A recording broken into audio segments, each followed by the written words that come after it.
Okay, I guess I'm kicking things off. You can Coach quickly Riley, set us off. Thank you very much. cool. Coach Riley, Hashim, I hope you're well. Yeah, maybe just talk us through, what the build-up has been like so far. I mean, it's the first final in I think 11 years the junior box have reached. Just what has the build-up been like? Vermino, it's been excellent. The guys, we're in a great routine now. We're very comfortable with these 5-day turnarounds. Obviously, the Argentinian game was later at night than what we've usually played, so we've given the guys a little bit more time to recover, and they've done that really well. And then we had our normal clarity session yesterday. There's obviously a lot of excitement amongst the team and happiness, which was very, very pleasing. And then again, there were lots of smiles on the faces today. That's from 1 to 30. The whole squad is very positive. Obviously, fresh from our recovery, and then trained really well today. So we feel very prepared. And you named an unchanged team for the final. I think that's something most coaches dream of. To be able to keep the same squad from a semi to a final. And but looking back, I don't know if you've watched the 2014 final where the junior box lost to England, I think by 1 point back in the day. But during the tournament, the junior box played a certain style, and heading into the final, it almost seemed like they sort of retreated back into their shells for the final match. And just in terms of you guys, you have played in an expansive type of game throughout the tournament, and just even if it's a final, just how do you guys strike that balance between sticking what you guys have been doing so far, but also taking the points where they are on offer? No, I mean, our strategy will speak for, tomorrow. We'll obviously, I think, like I said, leadership around us is very good, and they've got a feel of the game, and we'll play appropriately to that vim. And no, I haven't watched that final, but obviously finals can, you know, make you feel extra pressure. We don't feel like that's going to be that with our team. We feel like we played this brand of rugby, and there's an accountability piece. So we'll keep being accountable because we've got clarity on exactly how we want to play, and we'll make sure we support each other in the way we want to play. So I agree with you, Vim, in the way that we've played has got us to the final. So that's how we want to continue playing. And maybe Riley, Hashim, both of you can answer. Just you guys, obviously you've been a while with the junior box and you've played this test match level intensity. But going back, to the schoolboy rugby days, I mean, both of you went to, big schools, where intensity and pressure was there weekend on weekend. Just how has that, helped to prepare you guys for, leading into the under 20s and into test match rugby? I think that's played an enormous part in a lot of our journeys. I think SA Schoolboy Rugby is unbelievable in their structures, their coaching, their professionalism.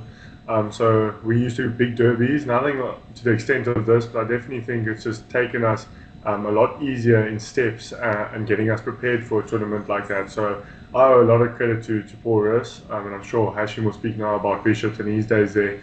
But we played Porus, Great Bloom, he played Bishops, Rondebosch.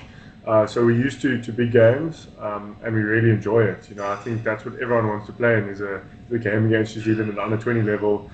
Both great teams we met earlier in the year in TRC, and that was an unbelievable game to be a part of.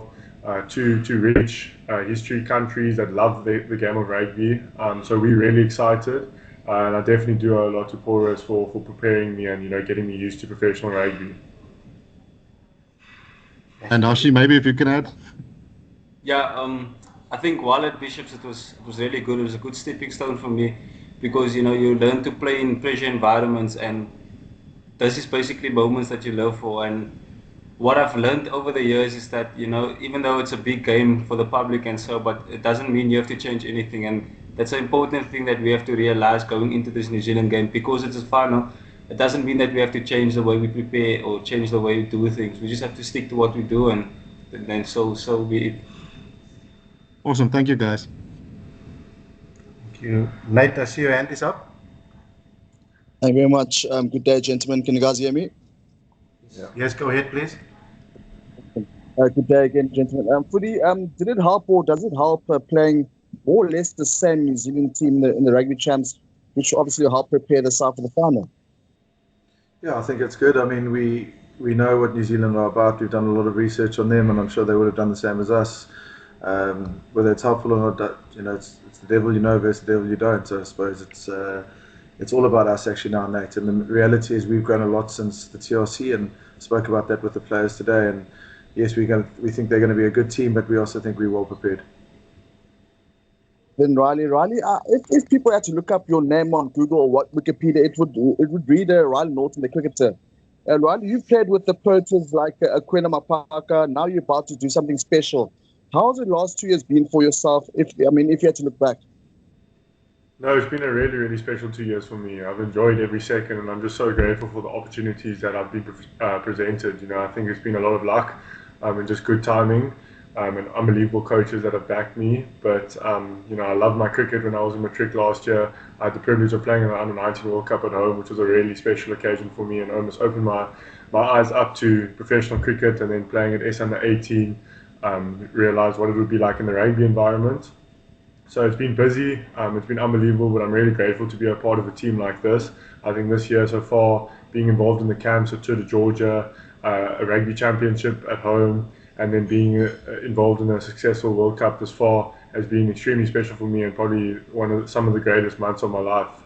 So I'm extremely grateful for what I've been a part of, with unbelievable people around me, and I'm just hoping I can carry on going. But I'm really happy with my decision picking rugby. It's been an unbelievable time, specialising, trying to get in the gym, get a bit bigger. But yeah, extremely grateful to cricket and all that it taught me as well. I'll tell Quinn that you chose rugby over cricket. But how have you? How have you enjoyed being in the squad? Because we see you given the full freedom to express yourself fully and scoring some good tries for the side. Yeah, no, I have to credit the players. You know, there's an unbelievable. Yeah, Riley still scored some tries. It's been good, but I mean, all credit must go to the coaches. I think they prepared us so well, and the freedom that they gave us over the past year, since November. I think that the freedom that they've given us to allow the backs to express ourselves has just been so amazing. And then we just using the platform to showcase our talents, and that's been so important for us, because we know what we have and we know what we can do, and yeah, we just want to show the world what we can do. I'll ask the last two questions at the end, and we want to give other guys opportunity. Thanks, Ray. Thanks, Nate. Sim, I see you on the call. Yes, Ray. Guys, how you doing? How are you? Can you guys hear me? I can. We can. Okay, It's cool. fine, Sorry. but Everyone's just go ahead. leaning forward. And everyone leaned forward, and I got a bit concerned. Kevin, just looking at how the team has gone in this tournament versus how it went in the rugby championship, what's the slight difference for you in the two campaigns? I just think that we've had more time together now, Sim. The reality is that the TRC or the championship was a great competition, but we were still going through a lot of combinations in that. We were giving guys an opportunity, and we used that as a stepping stone to the World Cup. So that was the first thing. The second thing is that with that time together, we've obviously become very close, and we care a lot for each other. And obviously it's playing in the championship in front of the beautiful crowd in Port Elizabeth, just how passionate people are about rugby. So all of those were stepping stones for us. I think that's another big learning for us was around, knowing our team well and what sort of systems we want to run on attack and defence. And now we feel a lot more comfortable in our game model. So I think we've grown, and we're going to keep growing. I think our leadership team has grown. I think that the coaches are all getting a better synergy together. So the more time that we spend together, the better. And looking at New Zealand, in your analysis, is there any sort of slight difference in them versus the team, you lost by 3 points to in that incredible scoring game? No, we see a lot of similarities in them. Team that's very passionate, they're very calm, they look like they're a well-settled team. So no, they look well organised, so it'll be a great game.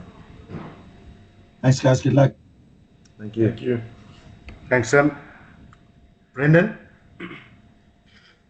How's it, guys? Most of my questions have been asked already, but Kevin, just maybe on New Zealand, what did you take out of their semi-final win against France, and just going into the final, what lessons did you guys take from there? I think that New Zealand, their strike plays were outstanding against France. I think when they got the opportunity, they capitalised on it. I thought they showed some really gutsy defence. France were entering their 22 on numerous occasions, and they managed to keep them out. So they showed a lot of character. And I think as that game went on longer and longer, and that France couldn't score, I thought that New Zealand gained more confidence. So they're a team that we know won't go away. They're a team that backs their attack, and they're pretty calm. So yeah, a lot of respect for them. And then maybe for Hash and Roddy, either of you or both of you maybe. Obviously, we've spoken a bit before about not going into your shell into a final, and it's obviously you respect the opponents, but you don't fear them. How important is it to make sure that you guys and your teammates go into this game knowing that you've got to back yourselves in this game and not sort of get the pressure come over you guys in any way? No, I think the boys we've all spoken about it and we've prepared accordingly, and I think that we're just more excited than thinking of the pressure. You know, the pressure's always going to be there. It's been with us. We played the defending champs. We played Australia where we lost at the TOC against them.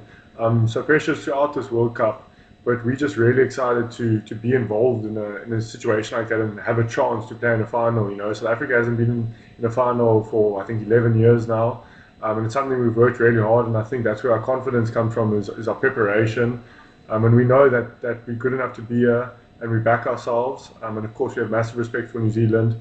But it's an 80-minute game, and we're just really excited to get going. And we want to express ourselves. I really don't think we're going to go into our shells. And I think there's just more of a sense of excitement than a sense of holding back and being fearful of the occasion and all the pressures that come with it. Fair enough. Hess, do you want to add anything? Yeah, obviously it's good to have nerves before games like this, but obviously nerves just means that you care for the team, and I think each and every player that's in the squad knows and cares a lot for this team. So I'd say it's less about pressure and more about excitement, as Riley said, and that's just what we're going to use taking it into the game against New Zealand. Kevin, just as a bit of a flippant question, that's my last one. But you've spoken a lot in the press conferences afterwards, after the games, about how you guys have taken inspiration from the Springboks and how you've watched their games and the test matches. They now the curtain raiser, and you guys are the main event on Saturday. How's that feel? Yeah, we do. We do take a lot of. Geez, we love watching them play. You know, when the games are on here and we all get together. I love it because I listen to the guys, you know, the players, and listen to how they see the game, and it's just another way for us to connect. And you know, it's not only that, Brent. We spoke about this morning Craven Week, and we watched the Craven Week and how much talent's coming through in our country, and how proud we are of all those unions and the schools that are being represented. And then to see that young man stepping, and then when they interviewed him afterwards, and he said his favorite player is Chesy and how he wants to play for the Springboks one day. We spoke about that. You know, we really want to inspire everybody back home and make sure that. You know, we play with everyone in our hearts. Cheers, guys. Good luck for the final, eh? Thank you. Thanks, Brendan. I see Kolile, your hand is up. Yes, thank you. Good afternoon, guys. Kevin, I mean, both teams have no problems, scoring tries. But as you mentioned, finals, can have a direction of their own, and they can maybe be decided on a kick or two. So how much confidence does it give you to have someone like Vusi in the way that he's been playing recently? Yeah, I know. Vusi's had an unbelievable tournament. Puts a lot of work into his kicking. But it's not just his kicking, he's got such a complete game now, and I think Hash has been a great mentor for him. Hash's experience from last year and just that combination at 9-2. So really, really good. And obviously, finals is it could be close, and having Vusi lining up those kicks is huge for us. We saw it in the England game, just the confidence he can kick them from 56 meters. So he's a massive weapon for us. Thank you. Thank you. I think we just about had everyone ask a question. We're about to round up. If there's an urgent need to ask another follow-up question, let's do that quickly. Otherwise, we will greet. Yes, please. I've still got two more, Ray, if not. Nate, one question. Thanks. All right, Ray. Pudi, how impactful has a coach like Johan been in the group?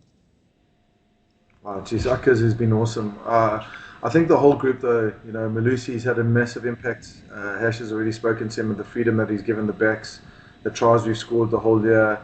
You know, Akkers brings a big personality with him into the team. He's very, very, you know, he speaks a lot about gratitude and blessings, and he keeps us pretty grounded, but he brings intensity, and so does Mushi. I mean, so Mushi brings such passion, such great detail on our scrum and our line-up defence and our contact. So I'm just so proud and grateful to be working with all of those coaches. They've been great, and just on Akkers, we believe good things happen to good people, and knowing that he's going on to be the head coach of the Bulls, we believe that the Bulls are going to go very well with him.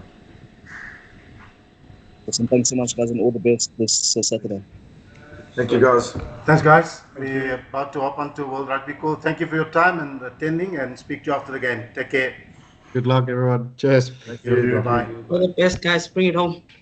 Thank you.